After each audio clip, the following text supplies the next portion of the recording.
Всем привет, это канал Не Местные. Вас сейчас, наверное, удивило, во-первых, то, что я в кадре одна. Не пугайтесь, Константин рядом, он снимает весь этот процесс. И название видео. И вообще возник вопрос, а как это относится к вашей тематике канала путешествия? На самом деле относится самым прямым образом. Потому что путешествие в Стамбул многих людей сейчас привлекает не только достопримечательности, история этой страны, но самое популярное направление в Турции сейчас является медицинский туризм. Может быть, многие уже слышали об этом, а кто-то, наверное, и сам видел, находясь в Стамбуле. Можно встретить на улицах большое количество людей после проведенных манипуляций. Это ринопластика, это очень популярная у мужчин процедура пересадка волос, да, и все это тоже видно, что люди после процедур определенных и спокойно также уже продолжают посещать все туристические достопримечательности.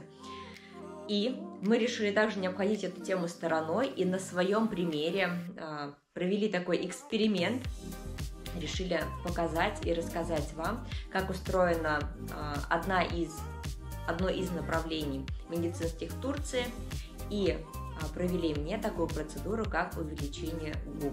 Процесс поиска врачей, вообще оценить медицину в Турции, как это все устроено. Это такой многоступенчатый процесс, и давайте вот сейчас обо всем об этом по порядку.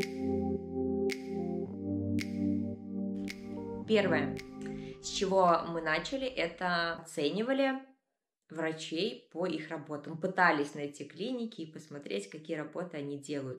Но, опять-таки, это было исключительно по нашему опыту, например, в России. Да? В России, чтобы выбрать себе косметолога или какого-то врача-эстетиста, мы заходим в Инстаграм, смотрим его работы, ориентируемся на до и после, мы видим результат, если он нам нравится, и вот таких работ очень много, мы его выбираем. В Турции мы столкнулись с тем, что мы заходим на сайты, а работ очень мало.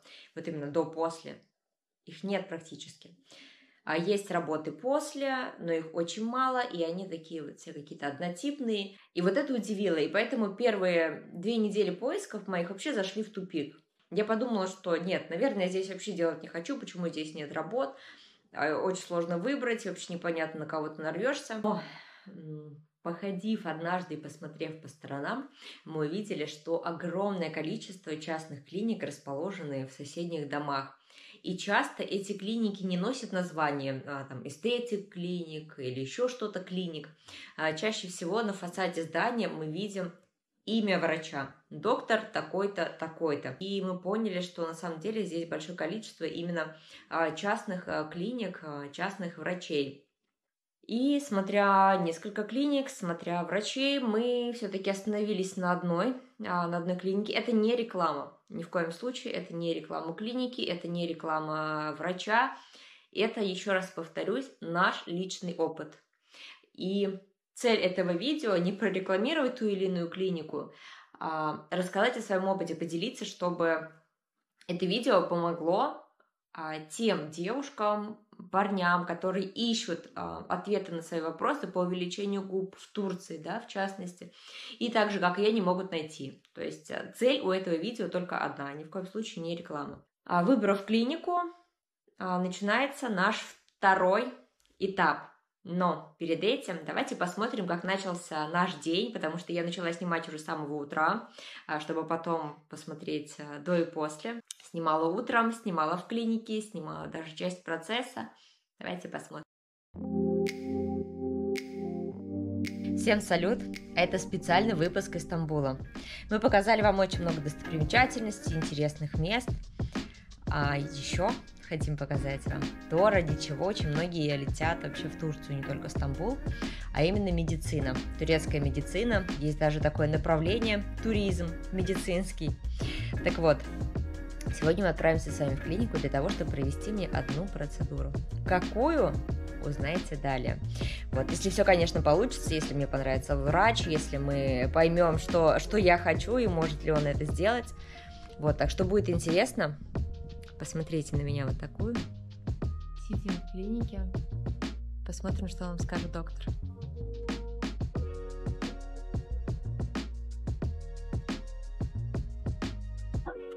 Я там красивый. Анестетик.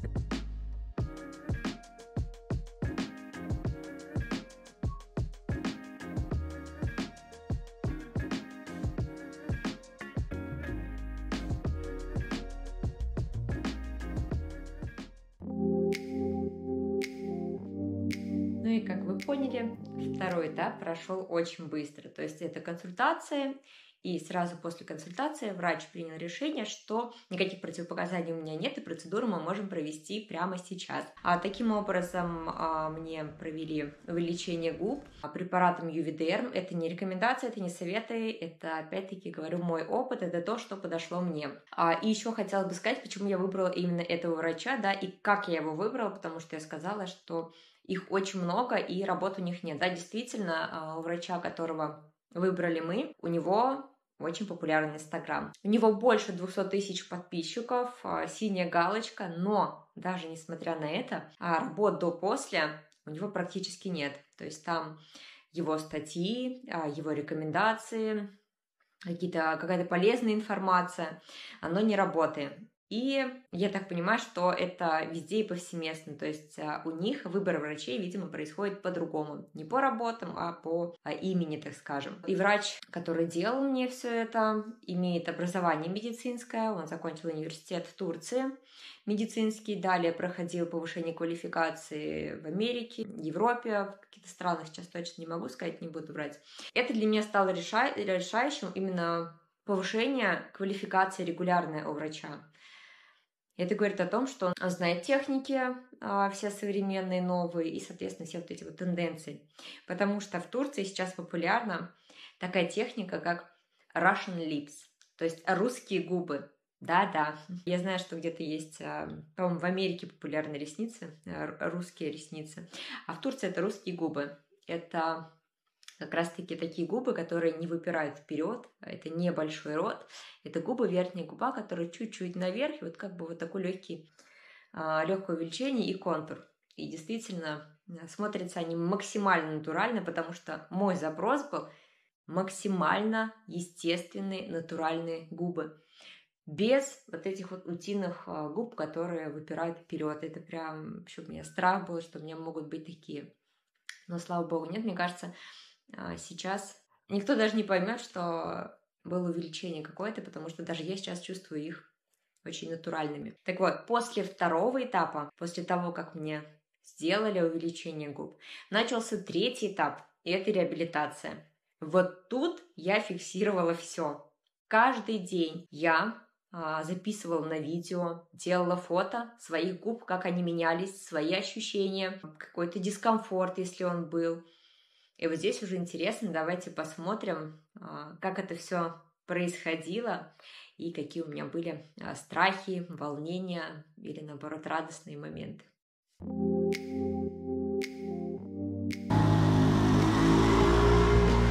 Вот такой вот эффект. Я знаю, сейчас все будут в шоке. Я сама пока немножко в шоке. Вот такие пока пельмени. У меня еще анестезия действует. Нет сбоку уток вот этих вот эффектов, нет? Которые я не хотела. Нет. Фух, они слава просто богу. воспалены у тебя, нет. Все, идем дальше. Вот так выглядят мои губы спустя 5,5 часов. Отек сначала начал спадать, а вот теперь начал опять. Я даже говорю с трудом, потому что кожа натянутая и губы сильно отекшие. Ангелина кушает. Пытаюсь. Я не могу одновременно жевать и открывать рот. Высыпается. Да. Реально губа скована из-за отека. Вот так и едим. Прошли ровно сутки. По болевым ощущениям никаких нет. Вот эти вот комочки, они еще присутствуют. Контур неровный. И видно, что отек на левой стороне он больше, чем отек на правой. Тоже 46 часов, то есть почти двое суток. Пока выраженная симметрия сохраняется, отек, вот особенно вот на этой стороне. Но здесь мы видим как раз-таки гематома, она больше, чем здесь. Вот, и вот эти вот уплотнения в виде шариков. На второй день я не выдержала, написала своему врачу о том, что меня беспокоит уплотнение на нижней губе, асимметрия. И он пригласил нас в клинику. Что сегодня третий день после увеличения. И меня продолжает беспокоить Синяки, ладно, понятно, они уйдут. Меня продолжает беспокоить вот эта вот неровность и асимметрия. Вот, поэтому мы сейчас пошли к доктору на прием, к тому же, естественно, который делал мне увеличение, и посмотрим, что он скажет.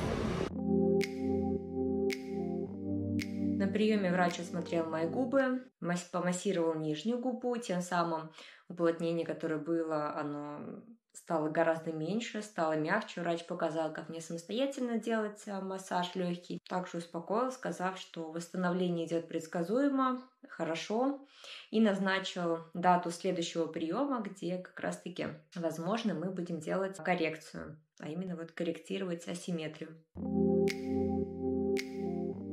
Ну и после приема врача я продолжила записывать свои ежедневные наблюдения, как менялись мои губы, как я себя ощущала, что меня беспокоило, и то, что меня радовало. С каждым днем все больше, конечно же, это форма, которая становилась четче, губы, которые становились меньше, мягче, и уже на ощупь они были как натуральные. Меня это очень радовало, потому что именно такого результата я и хотела. Давайте посмотрим, как это выглядело.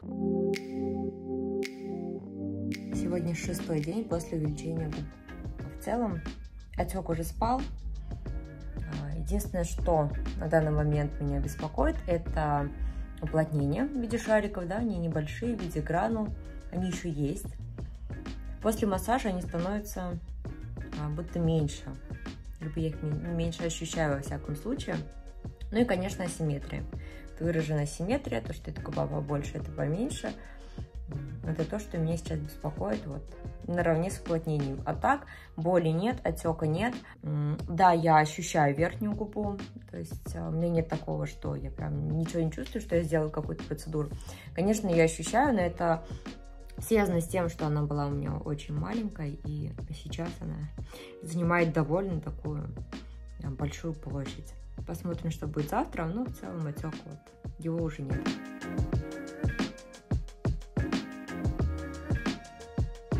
Ровно неделя после увеличения губ. 7 дней отека, ну, как по мне, его уже нет.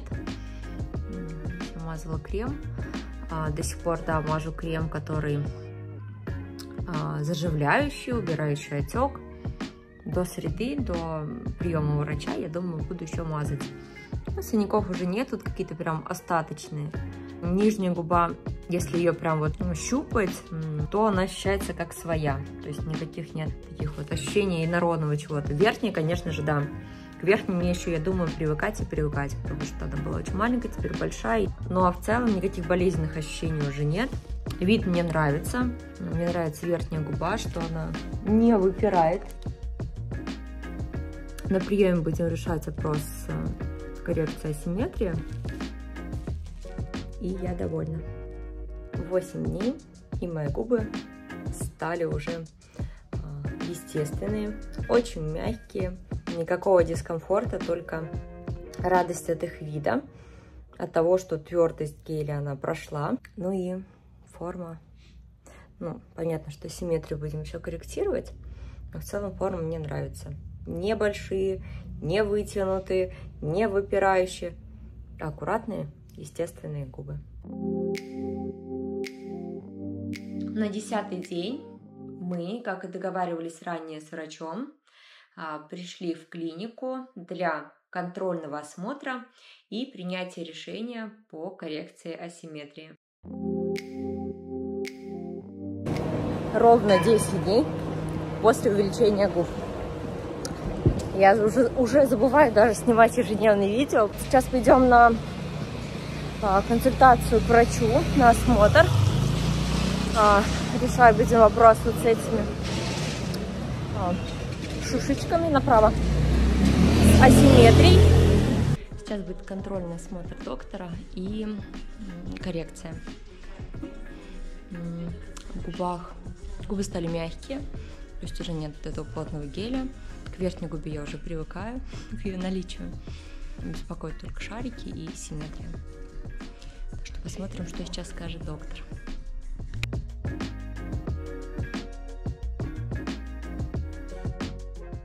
Так, мы опять в клинике.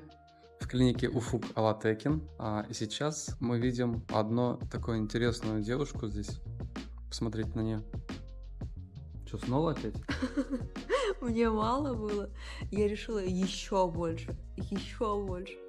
Нет, я шучу, конечно же. Сейчас вы подумаете, что я совсем куку. Мы пришли на коррекцию. Коррекция симметрии. Вот. Посмотрим, что будет. Да. То есть, я думаю, буквально через несколько секунд. Раз, два. Ну все, мои губы. Ровные губы. Константин Аркадьевич. Красивые, ровные губы. Как у меня. 13-й день после увеличения и 2-й день после коррекции губ. Здесь еще есть отек, который я чувствую. Хочу также сказать, я думаю, это заметно по видео. Еще одним не осложнением, а таким вот моментом не очень приятным, связанным с увеличением, было то, что на время заживления, пока у меня была отечность сильная на губах, пока были гематомы, речь моя была довольно невнятной. Потому что губа верхняя вообще плохо меня слушалась, она была такая вот жесткая, мне не давали, если не могла взять трубочку, да, обхватить. Вот, то есть на речь это повлияло, но в процессе реабилитации, как спадал отек, уходили гематомы, а речь моя также приходила в норму. Ну а сейчас хотелось бы поделиться для кого-то, возможно, самой интересной информацией. Это стоимость. Стоимость на услугу увеличения губ разная в каждой клинике. Поэтому сложно сказать, наверное, какую-то среднюю цену, потому что мы видели и 6 тысяч турецких лир, и 8 тысяч, и наверняка есть гораздо выше. У нас увеличение губ препаратом Ювидерм вышло в 12 тысяч турецких лир. Но также в эту стоимость входило у нас еще 2 последующих приема у врача и коррекция. Да, я напоминаю, что мне добавляли еще препараты вот в эту губу. Совсем немного, правда, но добавляли, то есть делали коррекцию, и за это деньги мы уже не платили. То есть мы заплатили один раз в первый день, когда делали саму процедуру. И, конечно же, мы не можем оставить вас без комментария врача. Мы задали моему врачу несколько интересующих нас вопросов. Какая процедура является самой популярной? И, конечно, спросили, почему же медицинский туризм в Турции так привлекает людей со всего мира. Это Ufuk Alatekin. Мы зададим некоторые вопросы о его клинике. Он владелец. Начнем, пожалуй, с этого. Какие процедуры, кроме увеличения губ, можно сделать в вашей клинике? Мы делаем все процедуры, но самое популярное увеличение губ филлером. Мы придаем им цвет, увлажняем губы, делаем более чувствительными, потому что губы очень важная часть лица и образа. Для женщин это особенно важно. Каждый хочет красивые губы. Да, я согласен с вами. Следующий вопрос. Эта процедура наиболее популярна здесь, да? Да, увеличение губ филлером наиболее популярно. А что насчет пересадки волос? Пересадки волос? Да. Да, пользуется большой популярностью эстетическая медицина для лица и тела. И пересадка волос. Я работаю над этим около 22 лет. В сфере эстетической медицины и пересадки волос, в том числе на рынке, международном рынке. И у нас много пациентов по пересадке. Хорошо. Много ли у вас клиентов из других стран приезжают к вам на эти процедуры?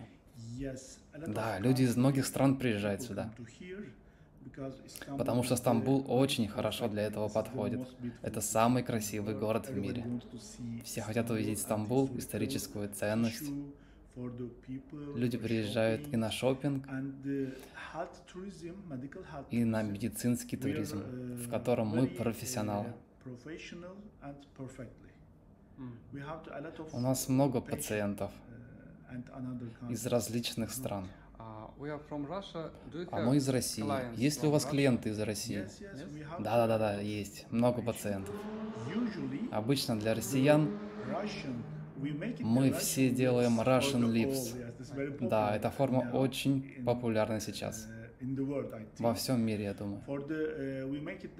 Также мы проводим эстетическую подтяжку лица, филлер, скулы, щеки, шея, ботокс.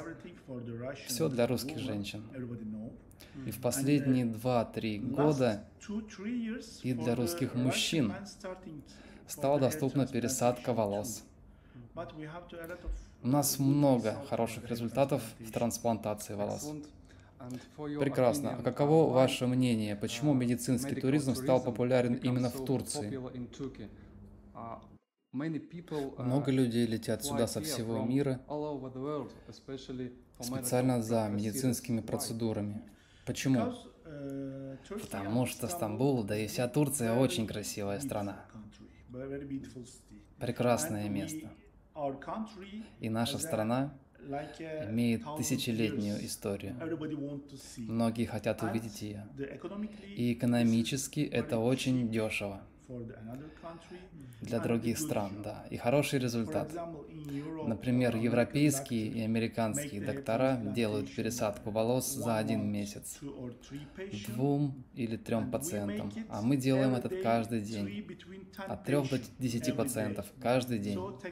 У нас профессиональное оборудование, налаженная система, и у нас отличная логистика в авиаперелетах, также в трансферах из аэропорта, отели, достопримечательности в городе.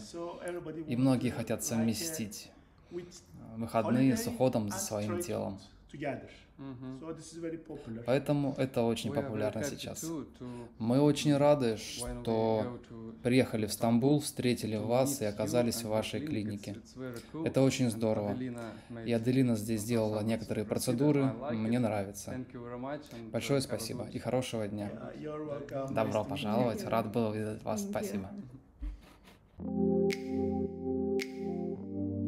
Ну а подводя итоги, хочется обязательно упомянуть о языковом барьере. Врачи в большинстве своем разговаривают на английском языке, но в некоторых клиниках есть переводчики на русский. Поэтому прежде чем обращаться в клинику, если вы не владеете свободно английским языком, уточняйте о наличии переводчиков. Ну и второй момент, я думаю, что это самый важный, это тщательно выбирать специалиста, прежде чем идти делать какую-то процедуру. Ну и иметь представление, что вы хотите получить, какой результат, и согласовывать это со своим доктором. Но мы остались довольны процедурой, мы в восторге от результата.